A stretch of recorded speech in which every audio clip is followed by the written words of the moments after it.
Aquarians 7 May 2025। Let's see कि आज का divine message, God is guidance, universal message क्या है।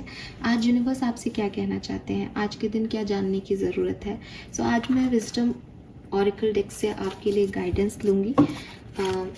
लेट्स सी कि हमारे पास क्या गाइडेंस आता है 7 मई 2025 का। Thank you so much. Thank you universe, thank you spirit guide, thank you my guardian angel, thank you Vintarama, thank you so much. Guidance for 7th May. Wow, we have soulmates. Beautiful. And let's see आपका subconscious mind क्या कहना चाह रहा है आपको Aquarius आज के दिन। Okay. We have light the darkness. Darkness cannot dispel darkness. Only light can. Love, clarity, awareness. Okay, so यहाँ पे देखो, एक तो मुझे नंबर 7 ही चैनल है हो रहा है यहाँ पे, और जब मैं बोल रही हूँ तो मुझे 111 दिखा। रीडिंग के टाइम को 111 हो गया, 1 मिनट 11 सेकेंड। सो 1 number, 3 number, 7 number, 5 number significant हो सकता है। 5 नंबर बहुत सिग्निफिकेंट है। 555 भी आपको देखने को मिले, पॉसिबल है। 333, 22, 222 पॉसिबिलिटीज़ हैं। Colour of the day is pink. गुलाबी कलर आज के लिए सिग्निफिकेंट हो सकता है। गुलाबी और रेड कलर सिग्निफिकेंट हो सकता है डेफिनेटली। ओके, नाउ मैसेज पे आते हैं। 7 मई 2025 में यूनिवर्स आपको क्या कहना चाहते हैं। देखिए, जो आपके लिए कार्ड आया है दैट इज सोलमेट्स। अब इस कार्ड में ना सोलमेट नहीं लिख रहा है, इस कार्ड में सोलमेट्स लिख रहा है। ठीक है, तो डेफिनेटली ये जो कार्ड है वो आपके सोल फैमिली की बात करता है कहीं ना कहीं। इस कार्ड में आप देखेंगे कि पेंगुइन्स हैं और पीछे जो है वो एंजल है, अगर आपको दिख रहा हो तो। ऐसा कहा जाता है कि जो पेंगुइन्स हैं ना, ये अपना एक ही पार्टनर, एक लाइफ टाइम में एक ही पार्टनर जो है वो चूज़ करती हैं और उनके साथ हमेशा फेथफुल रहती हैं, कभी चीट नहीं करती। तो अगर आप कुछ ऐसी सिचुएशन में हो जहाँ आप अपने पार्टनर से कुछ हाइड कर रहे हो, कुछ बात नहीं बता रहे हो उनको, चाहे आपके इंटेंशन अच्छे हों, पहला मैसेज तो यही आ रहा है कि आपका जो रिलेशनशिप है उसमें आपको सच बोलने की, सच्चाई बताने की ज़रूरत है। जो भी सच है, जैसा भी सच है, आपको लग रहा है ये तो छोटी सी बात है, जितनी भी छोटी सी बात है आप अपने पार्टनर को बताओ। ठीक है, बहुत सिग्निफिकेंट मैसेज है यहाँ पे, क्योंकि मैंने एक ही कार्ड लिया है और वो भी सोलमेट्स का है। तो एक रिलेशनशिप में आपको गाइडेंस मिल रहा है इसकी तरफ से, जिन लोगों के रिलेशनशिप में ऐसे इश्यूज हैं। दूसरा मैसेज जो इस कार्ड से मुझे मिलता है वो ये कि एक अच्छा रिश्ता मिलना, स्पेशली पार्टनर मिलना। ठीक है, भगवान का ना सबसे बड़ा गिफ्ट होता है। अगर आपके पास एक अच्छा पार्टनर है ना, जिससे आप अपनी पूरी बात कह रहे हो, जो आपको समझ रहा है, जो आपको अपनी बातें पूरे जो है वो ऑथेंटिसिटी के साथ रख रहा है, और आप साथ में दोनों ग्रो कर रहे हो और आपका फैमिली जो है फैमिली ट्री को बढ़ा रहे हो, ये एक बहुत बड़ी ब्लेसिंग है।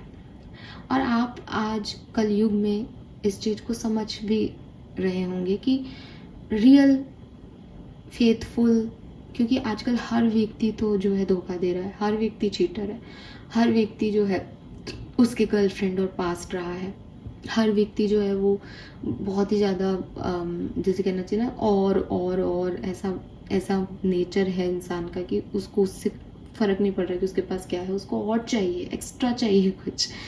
ये जो एनर्जीज़ हैं ये गंदी एनर्जीज़ हैं, ये नेगेटिव इविल एनर्जीज़ हैं जो इंसान को इंसान नहीं रहने दे रही।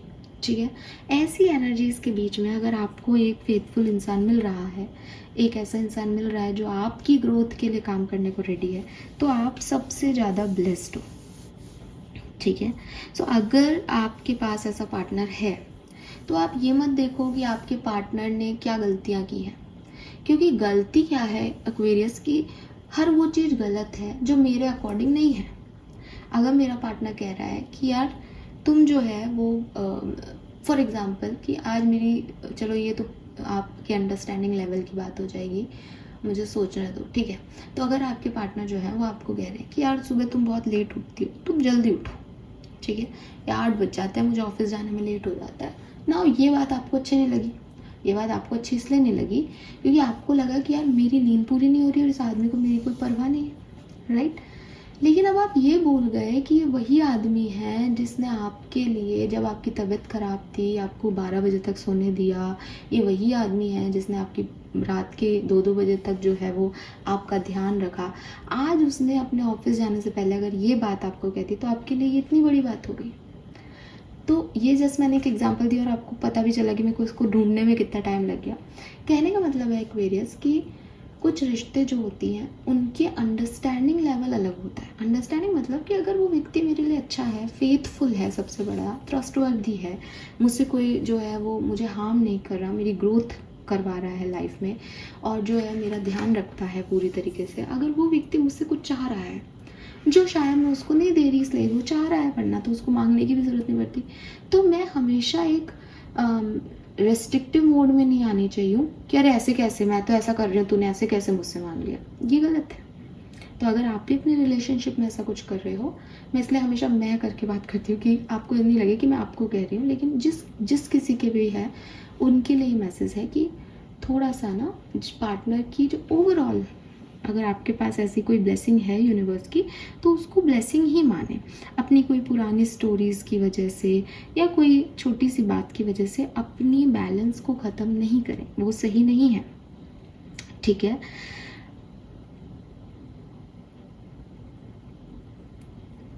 नेक्स्ट मैसेज जो मुझे इस कार्ड से मिल रहा है वो ये कि हो सकता है कि हाँ, आप में से काफ़ी लोग जो हैं वो चाहते हैं कि मुझे मेरा सोलमेट मिले।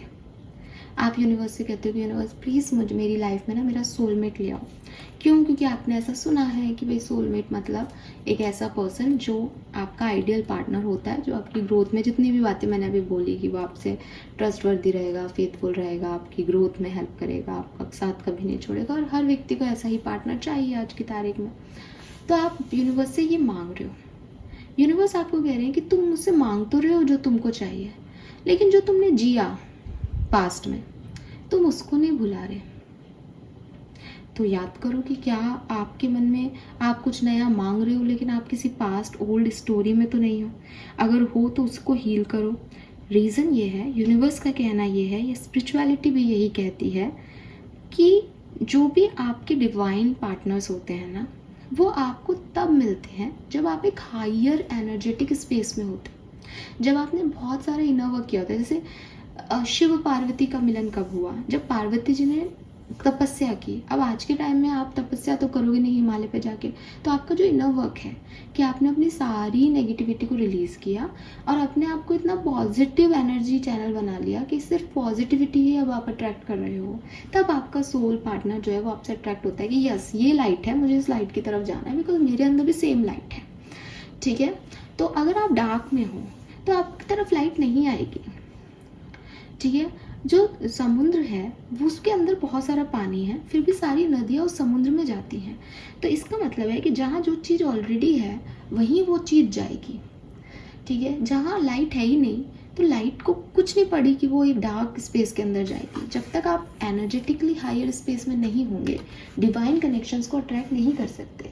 और जब तक आप पुरानी ओल्ड मेमोरीज में हैं, ओल्ड स्टोरीज में हैं, मैं बेचारा, मैं बेचारी, मेरे साथ कितना बुरा हो गया, किसी टॉक्सिक पर्सन ने मेरे साथ क्या कर दिया, तब तक आपके साथ जो भी लोग आ रहे हैं, जो भी अटैच हो रहे हैं, वो सब अनहील्ड लोग हैं और वो सिर्फ और सिर्फ उसी टॉक्सिसिटी में है जिसमें आप हैं। तो जैसे आप अपने पास्ट को नहीं भूल रहे, वो भी अपने पास्ट को नहीं भूल रहे, और फिर आप दोनों एक टाइम पे आने पे जो है वो अपने पास्ट का बर्स्ट जो है वहाँ ले आओगे और ब्लास्ट हो जाएगा, ये कहानी ख़त्म हो जाएगी, क्योंकि आपने चुनाव ही गलत चीज़ों का किया। तो आपको यही कहा जा रहा है कि आपका सोलमेट, आपका डिवाइन पार्टनर आपको सिर्फ तब मिलेगा जब आप हायर एनर्जेटिक जो है स्पेस में आएंगे, और हायर एनर्जीज के अंदर आने के लिए आपको इनर वर्क करना पड़ेगा, आपको हील होना पड़ेगा। अदरवाइज ये पर्सन आपकी स्पेस में एंटर नहीं हो सकता, ठीक है। तो अगर आपको लगता है कि सामने वाले ने आपके साथ कभी पास्ट में गलत किया, तो क्वेश्चन ये नहीं होना चाहिए कि उसने मेरे साथ ऐसा क्यों किया, बल्कि आपको ये देखना चाहिए कि उसने मेरे साथ ऐसा शायद इसलिए किया, या भगवान ने मेरे साथ ऐसा शायद इसलिए करवाया ताकि मैं अपनी हायर एनर्जी स्पेस को पा सकूं और मैं अपने डिवाइन पार्टनर को मिल सकूं। ठीक है, तो आपकी लाइफ में अगर कुछ रिलेशनशिप में कुछ बुरा भी हुआ है तो आपको ये समझना होगा कि आपको अपने डिवाइन पार्टनर से मिलना था, जिसके लिए आपको अपनी इनर हीलिंग करनी थी। और अगर आपके साथ ये सब नहीं होता तो आप ये हीलिंग के बारे में सोचते भी नहीं, आप समझ ही नहीं पाते कि हीलिंग क्या है, आप जानते ही नहीं कि हायर एनर्जीज होती क्या है। आज आप मुझे सुन रहे हो क्यों? क्योंकि आपने ये ट्रॉमा सहा है। तो ये मत देखो कि किसी ने मेरे साथ क्या किया, क्यों किया। उन सब का लाइफ पर्पस है, उन सब लोगों का आपकी ज़िंदगी में आना किसी ना किसी कारण से है। ठीक है, सो अगर आप की लाइफ में कोई आया और आपकी लाइफ में छोड़ के चला गया और आपको कोई पर्सन मिलता है और आपको लगता है कि यस ये मेरा डिवाइन पार्टनर है, तो आप ये सोचने में टाइम वेस्ट करोगे डिवाइन पार्टनर के साथ कि यार मेरा पहले वाला पर्सन क्यों चला गया, ये भी तो मुझसे इतना प्यार करता है, ये भी तो मेरे साथ इतना अच्छा है, तो ये पहले वाला क्यों चला गया। तो आप गलत कर रहे हो, बिकॉज पहले वाला आया इसलिए था क्योंकि आपको ये मिल सके। आपके सवाल गलत है, आपकी सोच गलत है एक्वेरियस। ठीक है,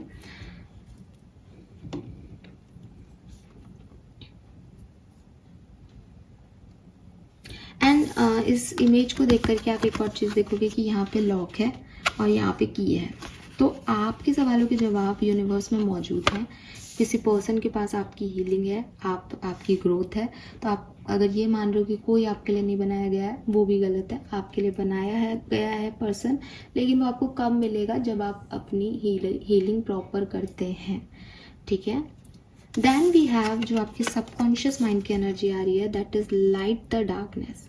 सो मैं अभी भी ये बात बोल रही थी, बट इस मैसेज को थोड़ा सा चेंज वे में यहाँ पे लिखा गया है। Darkness can not dispel darkness, only light can. तो अगर आपको ऐसा लगता है कि मैं एक लो एनर्जी में हूँ और लो एनर्जी से कोई आएगा और मुझे लाइट देगा, रॉन्ग, गलत। आपको उस लाइट को अट्रैक्ट करने के लिए अपने आप को सेल्फ लव दे के, सेल्फ हील करके लाइट में लाना होगा। फिर यूनिवर्स की लाइट से आपको वो लाइट भी अट्रैक्ट कर लेगी जो आप चाहते हो। ठीक है, अंधेरे को अंधेरा नहीं मिटा सकता। अगर आपको लगता है कि मैं पेन में हूँ, एक और इंसान मेरी लाइफ में आ गया, वो भी बेचारा पेन में है, हम दोनों एक दूसरे का पेन बहुत अच्छे से समझ रहे हैं, नहीं, थोड़े टाइम का ड्रामा है, ये ख़त्म हो जाएगा फिर एक टाइम के बाद। रीज़न, दो ब्रोकन सोल्स आपस में एक दूसरे को हील नहीं कर सकती। आप दोनों को हील होना पड़ेगा अकेले अकेले। अगर आप साथ में आने के लिए बने हो तो आप पहले हील हो, फिर एक दूसरे से अट्रैक्ट हो। अगर आप ब्रोकन रहोगे, आप एक दूसरे को अट्रैक्ट करोगे, तो आप अपने आप को एनर्जी दे ही नहीं सकते, बिकॉज ना सामने वाले की एनर्जी हीलिंग है, ना आपकी एनर्जी हील्ड है। ठीक है, सो अंधेरे को अंधेरा नहीं मिटाता, अंधेरे को उजाला मिटा सकता है। आपको अपने अंदर वो लाइट, वो एनलाइटमेंट, वो इनर वर्क करके ही क्रिएट करना पड़ेगा। आपको अपने आप को क्लैरिटी देनी पड़ेगी कि पास्ट जा चुका है, सारा ख़त्म हो गया नेगेटिविटी, मेरे सामने टनल की लाइट है, मुझे उसके अंदर एंटर होना है, मुझे आगे बढ़ना है, ताकि कोई लाइट आपको देखे और फिर रोशनी ही रोशनी है। ठीक है, बस इम्पॉर्टेंट ये है कि मैं इस सिचुएशन से खुद को निकालूं। यहाँ अगर मैंने ये सोचा कि ये डार्कनेस का पीरियड है और कोई आकर के मुझे इस तय खाने से निकाल लेगा, भैया हर कोई पापा नहीं हो सकता। ठीक है, तो आपको पहले लाइट में आना होगा, फिर आपको जो है वो लोग देखेंगे, अवेयरनेस आएगी और आप लोग मिल जाओगे। मिलना तो तय है, लेकिन मैसेज जो है वो आपको ये मिल रहे हैं कि थोड़ा खुद को हील करो, पहले भागो मत लाइट के पीछे। लाइट नहीं आएगी तब तक जब तक आप डार्क हो, जहाँ जहाँ जाओगे डार्कनेस ही लेके जाओगे। तो लाइट को अट्रैक्ट करने के लिए पहले लाइट बनना पड़ेगा एक्वेरियस। बहुत अजीब लग रहा होगा ना, बट ये कॉन्सेप्ट मैनिफेस्टेशन का है गाइस। मैं आपको कुछ ऐसा नहीं बोल रही जो आपको लग रहा है कि अरे मैडम क्या बोल रही हो आप, लाइट को अट्रैक्ट करने के लिए लाइट बनना है, लाइट ही बन जाएंगे तो लाइट क्यों चाहिए। मैनिफेस्टेशन के टाइम में हम आपको क्या कहते हैं, यही तो कहते हैं कि आप अपने प्रेजेंट में उस चीज़ को मानो कि वो आपको मिल गई है। एग्जैक्टली मैं यही कह रही हूँ, लाइट को अचीव करने के लिए मानो मैं लाइट में ही हूँ। ठीक है, मैं उस दुख दर्द में नहीं हूँ। मैं अगर दुख दर्द में हूँ तो मेरे पास जगह नहीं है लाइट के लिए, मैं तो दुख दर्द का भागी हूँ ना फिर तो जो सोचोगे वो मिल जाएगा। पॉजिटिव हो जाओगे, लाइट में आ जाओगे खुद ही, तो लाइट ही लाइट अट्रैक्ट करोगे फिर। तो ये जो आप गलत सलत चॉइसेस होती है ना, ये भी हमारी ही होती हैं। और क्यों? क्योंकि हमारी एनर्जी इसी ड्रेन होती है। आपका कर्मा मैसेज क्या है? Forgiving others. तो मुझे पता है जब ये कार्ड मैंने देखा था मुझे मैसेज मिल रहा था, बट फ्लो में मैंने उस मैसेज को कट कर दिया, बट ये यहाँ आ गया। ठीक है, सो देखो यहाँ पे काफ़ी क्लियर आपको मैसेज दे रखा है, लव। ठीक है, darkness can not dispel darkness, only light can. अगर आप अपने रिलेशनशिप में किसी को माफ़ नहीं कर रहे, आपको लग रहा है कि मैं तुम्हारे साथ हूँ लेकिन मैं तुमको इस चीज़ के लिए माफ़ नहीं कर पाऊंगी या कर पाऊंगा, गलत तरीका है। ठीक है, गलत तरीका है। गलत तरीका इसलिए है कि जब तक ये फॉरगिवनेस नहीं आएगी ना, रिलेशनशिप में दोबारा से वो बात आएगी ही नहीं। आप मजबूरियों में एडजस्ट करके, या आप अपने माइंड को आधा अधूरा सा जो है एक फीडबैक दे करके कि चलो माफ़ी मांगी ना, जारी चले जाते हैं या बात कर लेते हैं। अगर आपने मन से माफ़ नहीं किया ना, आप बार बार उसी नेगेटिविटी में जाओगे, बार बार उसी ट्रैप में फंसोगे दोनों। तो अगर आप कुछ ऐसा कर रहे हो जहाँ आप किसी पुरानी बात से नाराज़ हो, लेकिन आप उसके साथ भी आ गए हो दोबारा, और आपको लग रहा है कि ठीक है मैं इस चीज़ के लिए तो कभी माफ़ नहीं करूँगी, लेकिन अब आगे बढ़ते हैं, लाइफ है, क्या ही करें, ये ऐसे काम नहीं चलेगा। आपको पहले माफ़ी देनी पड़ेगी, हीलिंग करनी पड़ेगी उस सिचुएशन से खुद की, भूलना पड़ेगा उस सारे पास्ट वोंड को, फिर आगे बढ़ना पड़ेगा।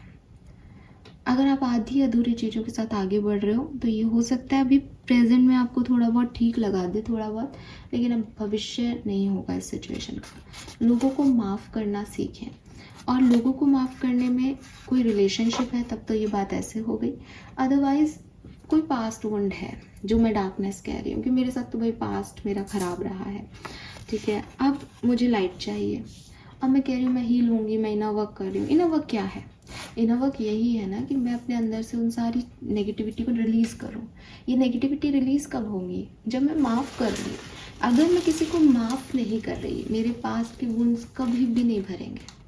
अगर मैंने माफ़ नहीं किया तो ये माफ़ी ना एक जैसे बहुत सिग्निफिकेंट स्पिरिचुअलिटी के अंदर बहुत काइंडनेस को जितनी तवज्जो दी जाती है ना, फॉरगिवनेस को उतनी दी जाती है कि 2-4 चीज़ें अगर इंसान सीख ले अपनी ज़िंदगी में तो वो सतयुग का इंसान है, वो भगवान है।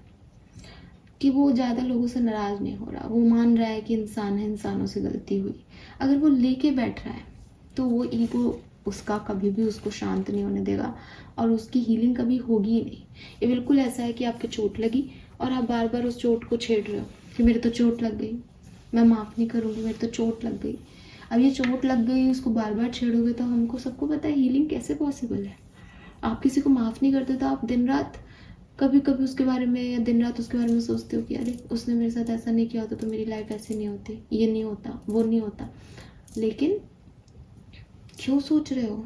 सोचोगे तो हील कैसे हो पाओगे, भूल कैसे पाओगे? तो आपको ये लगता है कि सिर्फ अच्छी यादें ही आपको परेशान कर रही हैं, लेकिन जो आपने अपने अंदर ईगो पाल रखा है वो भी आपको डिस्टर्ब करता है। सो यहाँ पे आपका कर्मा रिलीज का मैसेज भी कहीं ना कहीं पूरी कहानी से रिलेट करता है कि माफ़ करें, लोगों को माफ़ करें, अपने रिश्ते को बचाएं, खुद को माफ़ करें और अपने रिश्तों को आगे लेके जाएं। ठीक है, दैट्स इट। आई होप ये आपसे रेजोनेट होगा। चैनल को लाइक और सब्सक्राइब कीजिएगा। Bye bye.